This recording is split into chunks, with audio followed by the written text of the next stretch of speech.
Hello, I'm David Hughes. Welcome to Your Perfect Body, the podcast of the Esoteric Teaching community.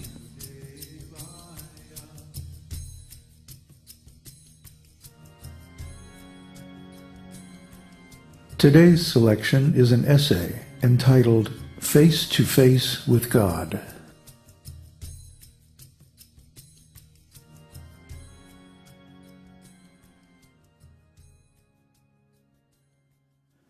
The last few days we have been studying Bhagavad-gita.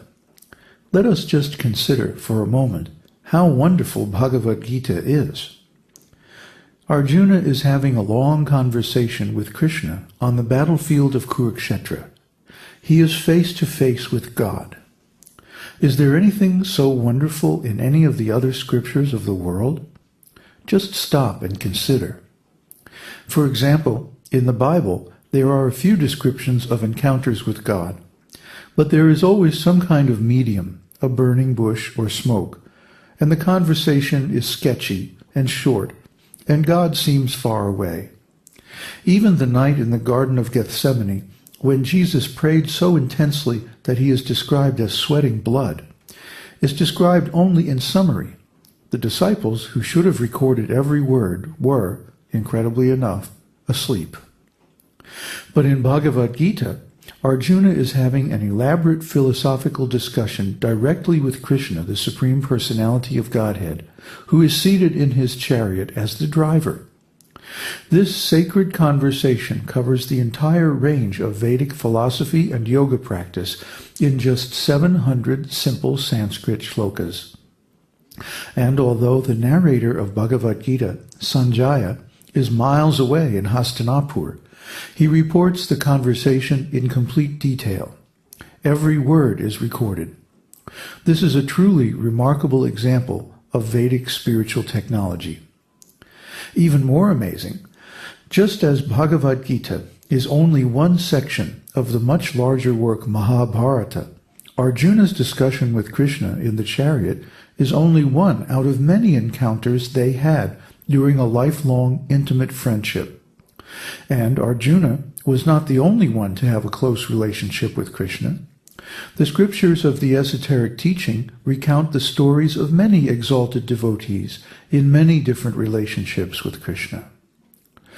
All told, Bhagavad-gita contains more information about God, relationships with God, and the actual words of God than all the other scriptures of the world combined.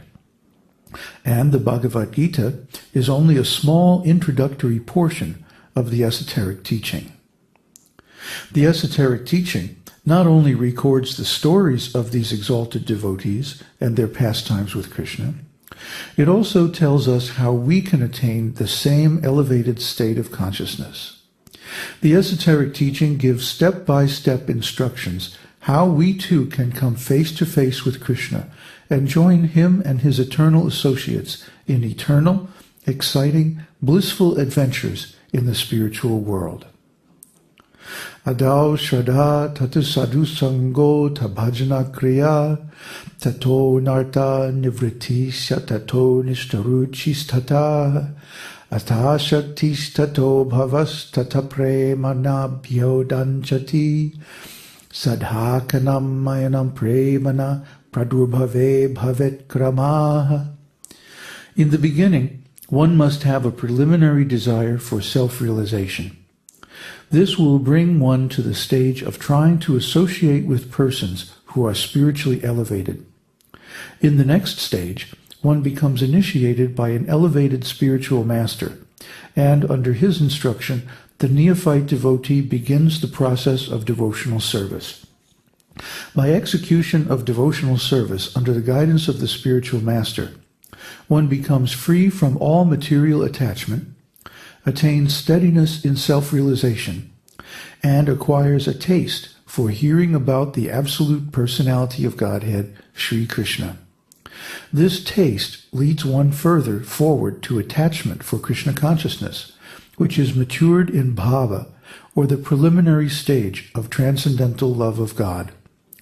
Real love for God is called prema, the highest perfectional stage of life. Bhakti Rasamrita Sindhu 1.4.15. According to this very important shloka by Srila Rupa Goswami, the ontological architect of the esoteric teaching, the 9 stages of the spiritual path of the esoteric teaching are as follows. 1. Shraddha, preliminary faith. 2. Sadhu Sangha, association with the community of devotees. 3. Bhajana Kriya, accepting initiation and performing bhakti sadhana under the direction of the spiritual master teacher. 4. Anartha Nivritti, cessation of unwanted desires and activities, freedom from material attachment. 5. Nishtha, steadiness in service and self-realization. 6. Ruchi, taste for hearing about Krishna. 7. Asakti, attachment for Krishna consciousness. 8. Bhava, transcendental emotion, the preliminary stage of love of God. And 9. Prema, pure the love of Godhead, the highest perfectional stage of life. Everyone goes through these 9 stages. They are mileposts on the way from material conditioned consciousness to pure Krishna consciousness. The first stage is to develop preliminary faith in the message of the esoteric teaching. Without faith, we cannot do anything. Even to cross the street requires faith. But faith is only preliminary to the actual path of the esoteric teaching. The real path begins from association with devotees. The pastimes of Krishna can be properly received only from devotees. If one has developed a little bit of Krishna consciousness by hearing from Vaishnavas about the activities of Krishna, then one naturally wants to associate with Vaishnavas who are interested only in Krishna consciousness. One can associate through a book or a podcast like this one, but the best kind of association is face-to-face, personal association. Therefore, we strongly encourage our students to form small groups among their friends to study and practice this esoteric teaching together in your homes. We can provide all the information, directions, and materials you need to manage such a group. All you need is some faith and sincerity and the desire to advance on the path of the esoteric teaching. Sadhu Sangha, Sarva Shastrekaya, Lavamatra Sadhu Sanghe Sarva Siddhihaya. The verdict of all revealed scriptures is that by even a moment's association with a pure devotee, one can attain all spiritual success. Chaitanya Charitamrita, Madhya Lila 22:54. Satam prasangang mama virya samvido bhavanti hritkarna rasayana kataha tajjoshanad asvapavarga vartmani shraddha ratir bhaktir anukramishyati. In the association of pure devotees, discussion of the pastimes and activities of the Supreme Personality of Godhead is very pleasing and satisfying to the ear and the heart.